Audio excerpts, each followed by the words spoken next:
Students, so now we will start with the spinal cord. So before that we have completed the different parts of the brain, that is the forebrain, midbrain and hindbrain. So you have to write the answers for these questions, the functions of the forebrain, then explain why injury to the medulla oblongata causes sudden death. I have explained this in the class. Then you have to distinguish between the cerebrum and the cerebellum, and you have to write a short note on the midbrain. Now we will see the spinal cord. Now spinal cord is the part of the central nervous system, and it forms the lower extension of the medulla oblongata of the brain. Like the brain, it is also covered by bony covering and membranes, and it lies within the neural canal of the vertebral column, and it is surrounded by the three meninges, that is the dura mater, arachnoid mater and pia mater. Then the cerebrospinal fluid, that is the CSF, which is secreted by the pia mater, it forms a fluid like cushion around it and within it inside the central canal. Spinal cord हा एक central nervous सिस्टमचा part आहे आणि तो खाली मेड्युला ऑब्लॉंगेटाच्या ब्रेनच्या मेड्युला ऑब्लॉंगेटापासून खाली आहे. ब्रेनसारखंच त्याला कवरिंग आहे आणि प्रोटेक्शन आहे बोनी कवरिंगचं आणि मेम्ब्रेन्सचं. तो न्यूरल कॅनल जो वर्टिब्रल कॉलमचा जो न्यूरल कॅनल आहे त्यामध्ये आहे आणि त्याच्या भोवती तीन मेनिंजेसेस आहेत, जसे ड्युरा मॅटर, ॲरॅक्नॉइड मॅटर अँड पाया मॅटर. पाया मॅटर सेरिब्रोस्पायनल फ्लुइड सिक्रेट करतं आणि हा CSF या स्पायनल कॉर्डच्या भोवती एक फ्लुइड्सची उशी किंवा कुशन तयार करते आणि आतमध्ये पण तसंच आहे, विथिन इट ऑल्सो, आणि त्यामध्ये तो आपल्या सेंट्रल कॅनलमध्ये सेफ असतो. Okay. Externally, the spinal cord appears as long cylindrical rod, and it is about 42 to 45 centimeter long and 2 to 2.5 centimeter broad. The spinal cord is broadest at its anterior end and gradually tapers into conus medullaris, that is between the lumbar vertebrae 1 and lumbar vertebrae 2. And afterwards it continues as a thread like filium terminale, and which ends posteriorly. Spinal cord shows two swellings along its length, and these swellings are called as the cervical swelling and the lumbar swelling. Then 31 pairs of spinal nerves arise from the lateral sides of the spinal cord, and these nerves are concentrated in the region of the cervical and the lumbar swelling and around the conus medullaris. Then the bunch of nerves in the hind part of the spinal cord along with the filium terminale appears like a horse tail, and therefore it is called as cauda equiana. Okay, cauda means tail and equiana means horse. Then externally बाहेरून जर आपण बघितलं तर spinal cord हा लांब cylindrical rod आहे, 42 to 45 centimetre लॉंगचा, आणि त्याची जी ब्रॉडनेस आहे ती 2 to 2.5 सेंटीमीटर आहे. हा सुरुवातीला स्पायनल कॉर्ड ब्रॉड आहे एकदम, आणि जसं जसं तो खाली जातो तो खाली छोट्या छोट्या निमुळता होत जातो, आणि पहिलं जे आहे टेपर होतं तो कोनस मेड्युलारिसमध्ये, आणि हे लंबार म्हणजे कमरेमध्ये लंबार 1 to लंबार 2मध्ये टेपर होतं, आणि नंतर तो एक थ्रेडसारखं स्ट्रक्चर फॉर्म करतो पोस्टिरियर एंडला, आणि त्याला म्हणतो आपण फिलियम टर्मिनाली.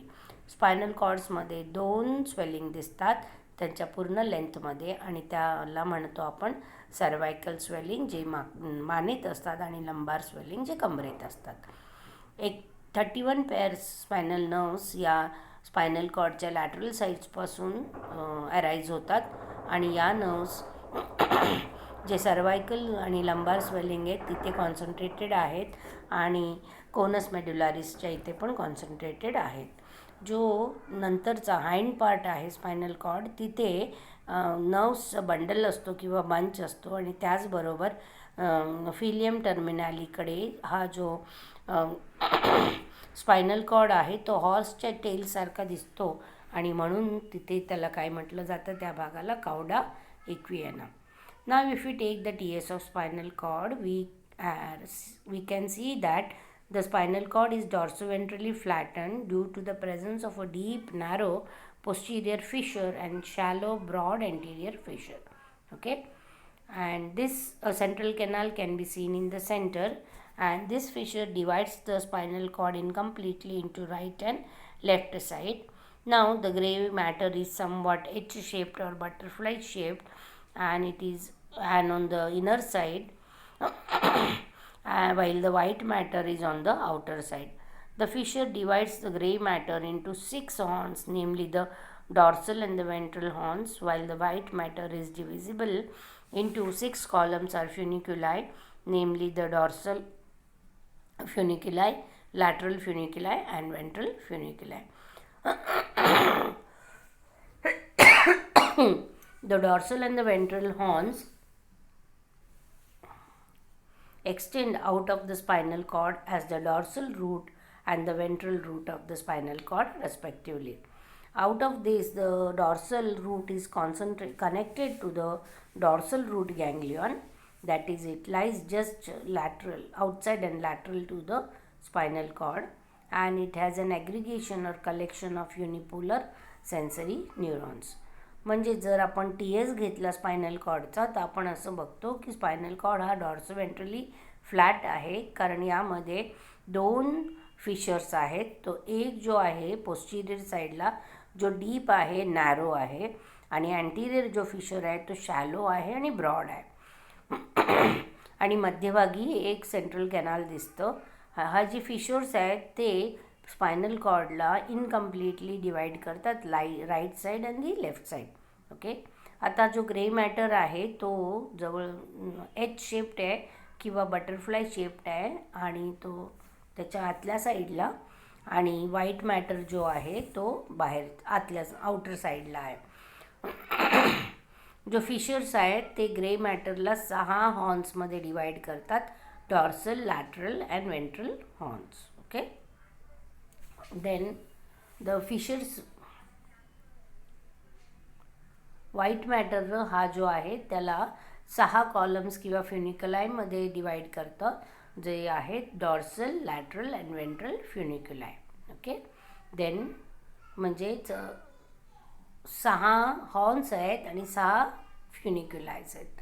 डॉर्सल आणि वेंट्रल हॉर्न्स जे आहेत ते स्पायनल कॉर्डमधून बाहेर येतात आणि त्यांना आपण डॉर्सल रूट म्हणतो, आणि वेंट्रलमधून जो येणार त्याला आपण म्हणणार ventral root of spinal cord. Okay.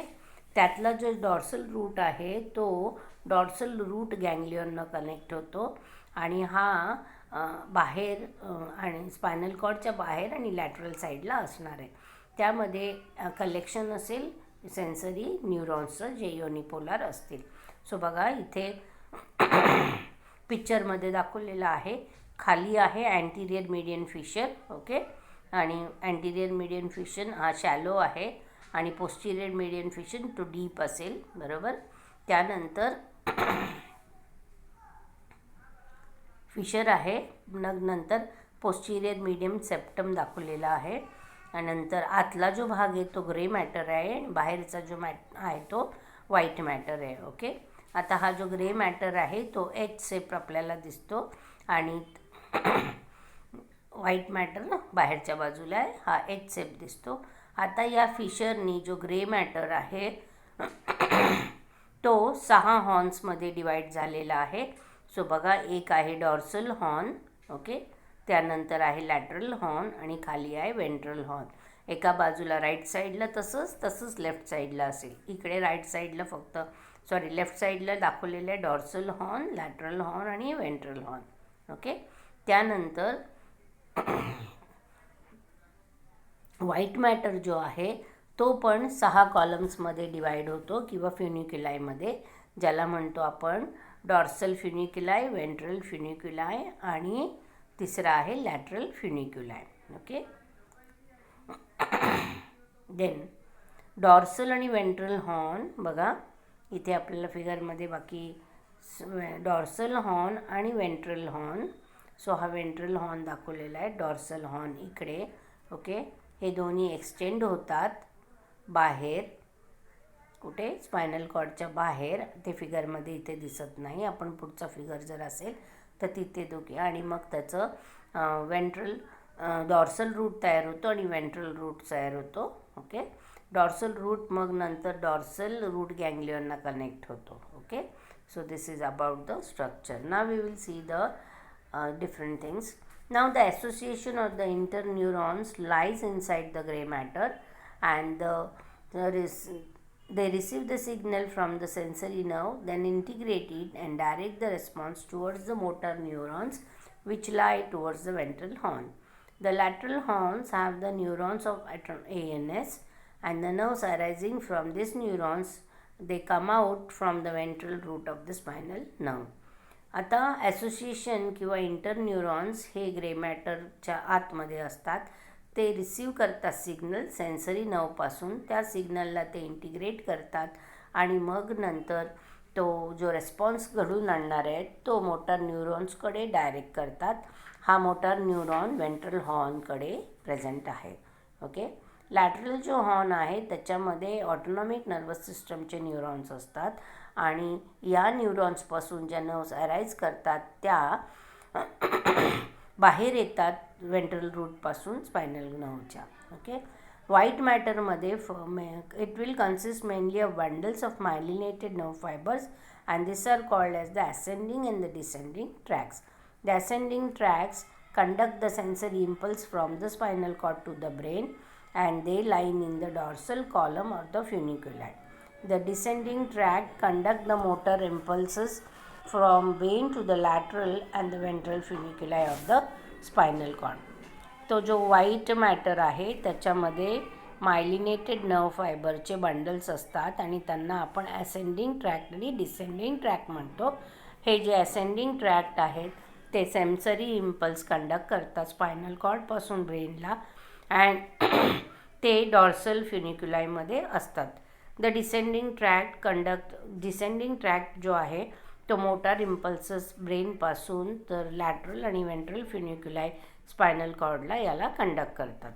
Now we will see the functions of the spinal cord.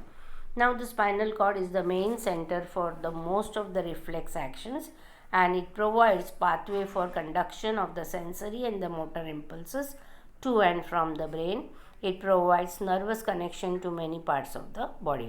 Spinal cord हा मेन सेंटर आहे खूप साऱ्या रिफ्लेक्स ॲक्शनसाठीच आणि स्पायनल कॉर्ड हा एक पाथवे आहे सेन्सरी आणि मोटर इम्पल्सेस कंडक्ट करायला ब्रेनकडे आणि ब्रेनपासून.